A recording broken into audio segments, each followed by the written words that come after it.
Assalamualaikum warahmatullahi wabarakatuh.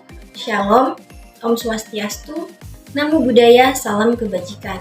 Perkenalkan, nama saya Fani Ramadhani Habaraka dengan NIM 151422125 dari kelas 2F, jurusan Pendidikan Guru Sekolah Dasar, Fakultas Ilmu Pendidikan Universitas Negeri Gorontalo.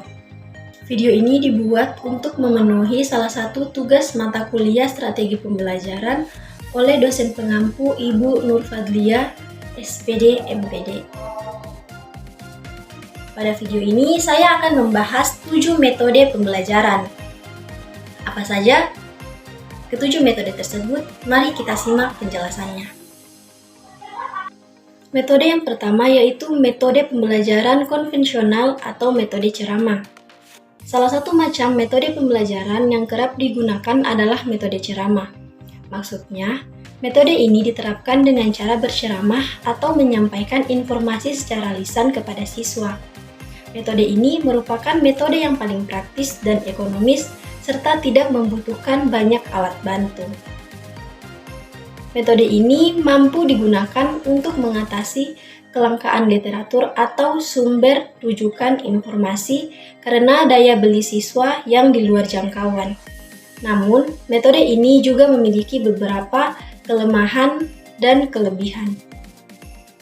Adapun beberapa kekurangan dari metode pembelajaran atau metode ceramah yaitu yang pertama, siswa menjadi pasif. Yang kedua, proses belajar membosankan dan membuat siswa mengantuk. Yang ketiga, terdapat unsur paksaan untuk mendengarkan. Yang keempat, siswa dengan gaya belajar visual akan bosan dan tidak dapat menerima informasi atau pengetahuan. Sedangkan pada anak dengan gaya belajar auditori, hal ini mungkin cukup menarik. Yang kelima, evaluasi tes belajar sulit dikontrol karena tidak ada pencapaian yang jelas. Yang keenam, proses pengajaran menjadi verbalisme atau berfokus pada pengertian kata-kata saja.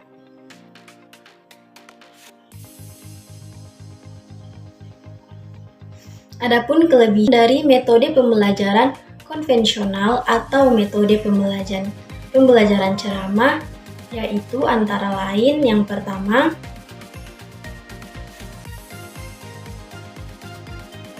mendorong siswa untuk menjadi lebih fokus. Yang kedua, guru dapat mengendalikan kelas secara penuh. Yang ketiga, guru dapat menyampaikan pelajaran yang luas. Yang keempat, dapat diikuti oleh jumlah anak didik yang banyak, dan yang terakhir adalah mudah untuk dilaksanakan.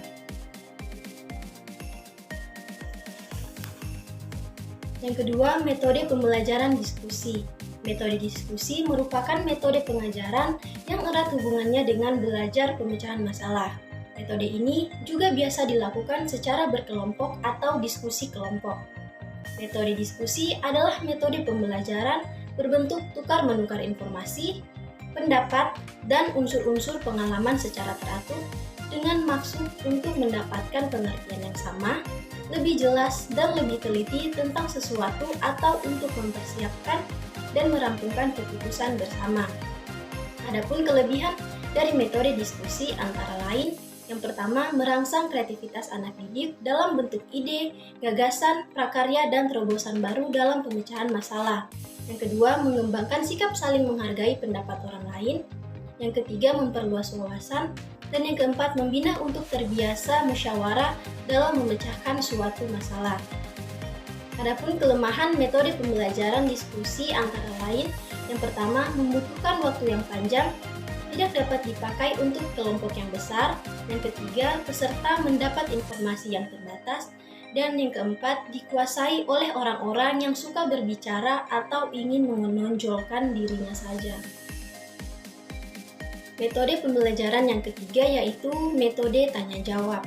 Metode tanya-jawab adalah metode mengajar yang memungkinkan terjadinya komunikasi langsung yang bersifat two-way traffic, sebab pada saat yang sama terjadinya dialog antara guru dan siswa.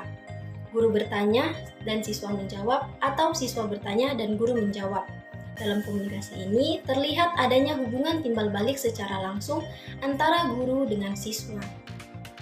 Kelebihan dari metode tanya jawab yaitu yang pertama, pertanyaan dapat menarik dan memusatkan perhatian siswa. Yang kedua, merangsang siswa untuk melatih dan mengembangkan daya pikir termasuk ingatan.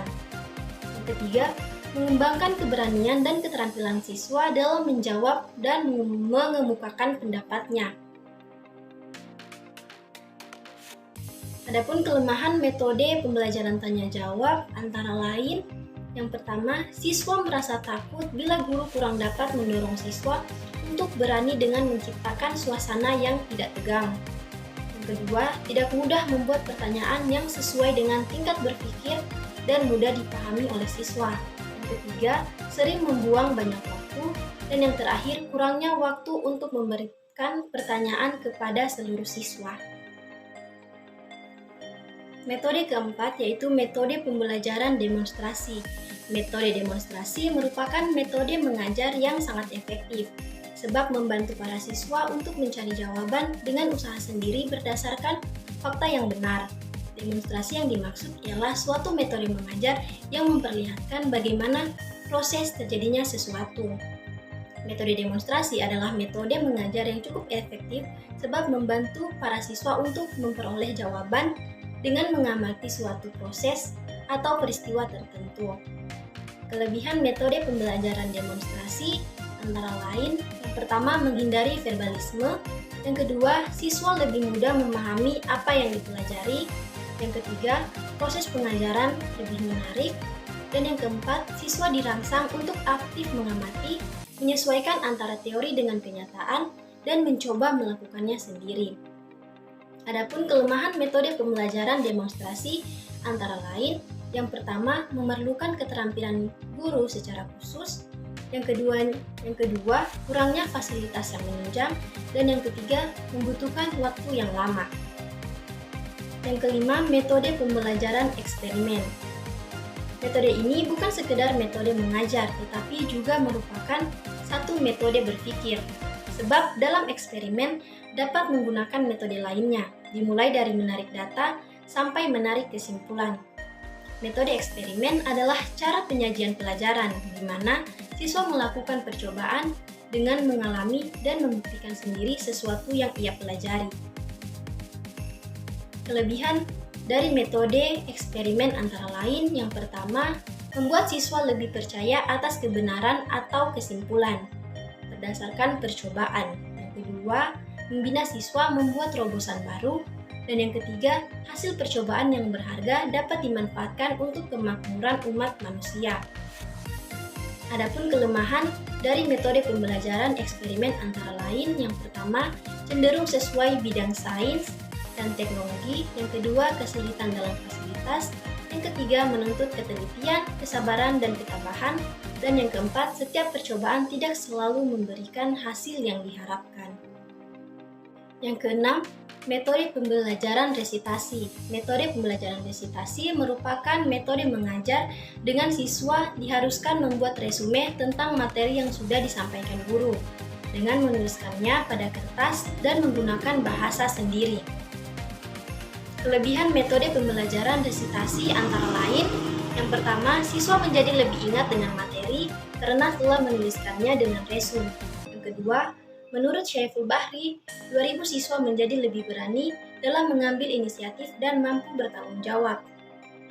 Adapun kekurangan dari metode pembelajaran resitas, yang pertama, hasil resume yang dilakukan terkadang hanya mencontek pada teman dan bukan hasil pikirannya sendiri. Yang kedua, tugas bisa jadi dikerjakan oleh orang lain. Dan yang ketiga, susah mengevaluasi apakah siswa benar-benar memahami hasil tulisan resumenya sendiri. Metode yang ketujuh atau metode yang terakhir yaitu metode pembelajaran karya wisata.